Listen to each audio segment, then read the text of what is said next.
Tales de Mileto, filósofo de la Grecia antigua nacido en el año 624 a.C., es considerado el precursor de la ciencia moderna y es uno de los principales sabios de Grecia, iniciador de la escuela de Mileto, la primera de las escuelas filosóficas de la antigua Grecia. Una de sus teorías sostenía que la tierra sobre las que pisamos es una especie de isla que flota sobre el agua de forma parecida a un leño. Falleció en el año 543 a.C. Anaximandro nació hacia el año 610 a.C. en la capital jonia, Mileto, situada a unos 80 kilómetros al sur de la actual Esmirna. Consideró que el principio de todas las cosas era el apeiron, un término utilizado para referirse a lo indefinido, lo indeterminado, lo que no tiene fin. Fue descubridor de la ubicuidad de la eclíptica, que es el ángulo que forma el plano de la eclíptica y el plano del ecuador celeste. Falleció en el año 546 a.C. Pitágoras nació en la isla de Samos junto a Mileto en la primera mitad del siglo VI. Transformó el estudio de la geometría en una educación liberal, examinando los principios de la ciencia desde su comienzo y probando los teoremas de una manera inmaterial e intelectual.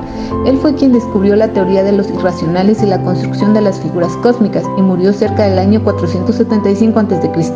Heráclito de Efesio, nacido en el año 500 a.C., fue uno de los primeros filósofos presocráticos que, como los demás, trató de identificar la causa primera de la creación del mundo. Es considerado uno de los iniciadores de la metafísica griega. Fue crítico con las ceremonias de la religión popular de su tiempo y pensaba en el fuego como una sustancia primordial creadora de los fenómenos del mundo sensible.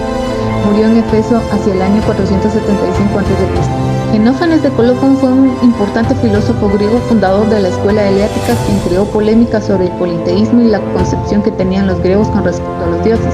Vivió en la antigua Grecia durante el siglo VI y el comienzo del siglo V a.C. Sus pensamientos con respecto a la unidad esencial fueron muy importantes para el nacimiento de la metafísica. Su concepción con respecto a la divinidad hizo posible el avance con respecto a la historia de la teología natural y la filosofía teológica. Parménides fue un filósofo griego que nació entre el año 530 y el año 515 a.C. en la ciudad de Elea, una colonia griega de Magna Grecia.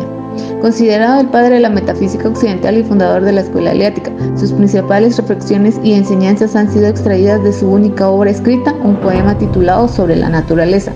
Este gran pensador defendía que el movimiento, el cambio y la variedad de las cosas existentes eran pura apariencia.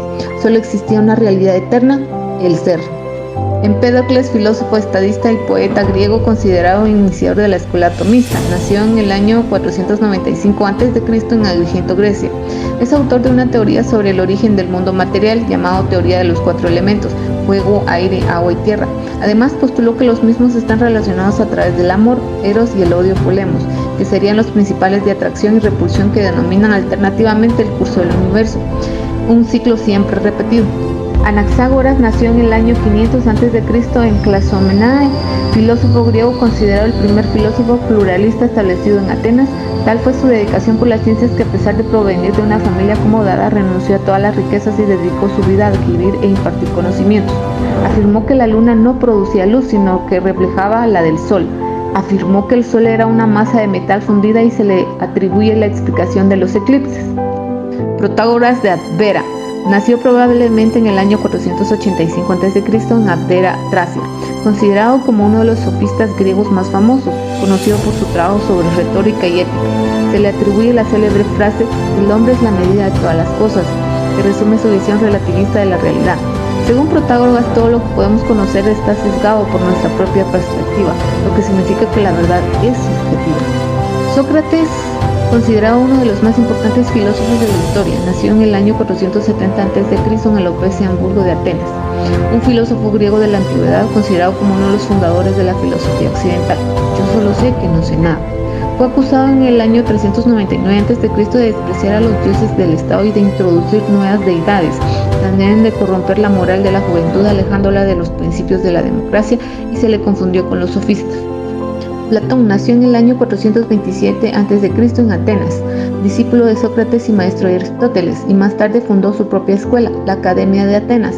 La obra más famosa de Platón es La República, en la que describe su visión de una sociedad ideal. Basándose en el pensamiento de Sócrates, desarrolló un sistema filosófico posteriormente conocido como platonismo. Su pensamiento tiene aspectos lógicos, epistemológicos y metafísicos. La ignorancia es la semilla de todo mal.